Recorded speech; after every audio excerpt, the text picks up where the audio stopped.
always, power has been concentrated in the hands of a few people. We call them pharaohs, czars, Caesars, sultans. We can look at the Egyptian Empire, the Babylonian, the Persian Empire.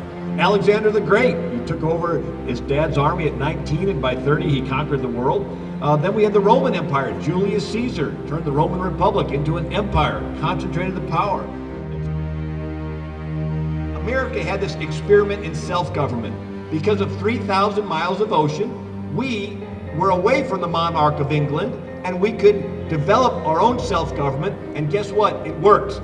And we took the concentrated powers of the monarch, we separated it. We separated power into 3 branches. We separated it from the federal to the state level. We tied it up with 10 handcuffs we call the first 10 amendments. Your federal government and some American citizens want to take your rights away. There are people who want to brainwash our kids. They want to take our wealth and spread it around a little bit.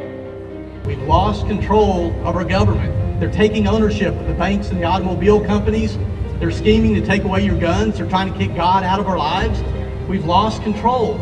They bend it just a little far and then they set a new precedent. They bend it again and it's called the doctrine of stare decisis.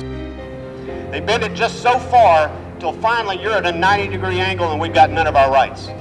The government knows that if they come in with one large blow that the people wouldn't tolerate it, so they take little bits at a time from us.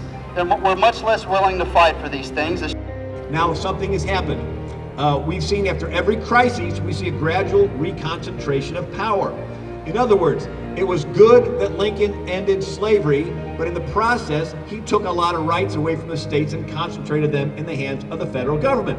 Woodrow Wilson got us through World War I, but in the process, he concentrated power in the federal government with the Federal Reserve and the income tax. Franklin Roosevelt got us through the Depression, but he concentrated power in the federal government with his New Deal. And then Lyndon Johnson, with his Great Society, concentrated power in the hands of the federal government with his social programs. Even President Bush with the War on Terror. A lot of these things are good in the short run, but in the long run, the government collects the cards. We don't live in a democracy, folks. It is not mentioned in the Constitution or the Declaration. Democracy is inherently flawed because it's mob rule. You get 51% of the people and they can decide that this person or that person doesn't have rights. And the whole nature of their government has been forcibly changed without their consent from a restricted federative republic composed of sovereign states to a consolidated central military despotism. The lawmakers working in the people's building behind me must be reminded that they were elected to represent and provide for the safety and prosperity of U.S. citizens who reside in Texas. We have to force them to cut up the congressional credit card, which is enslaving the next generation to mountains of debt, which they will never be able to pay. The fact is, all the power is with us. We delegate some of our authority down to our officials. They've got only certain rights. That's our contract with them. We've got the power. We've got the citizens' grand juries to put them and make them accountable to that oath of office and bring them back in. And now we're looking for the modern day incarnations of Madison, Franklin, Jefferson to step forward. Maybe it's somebody you know. Maybe it's one of you.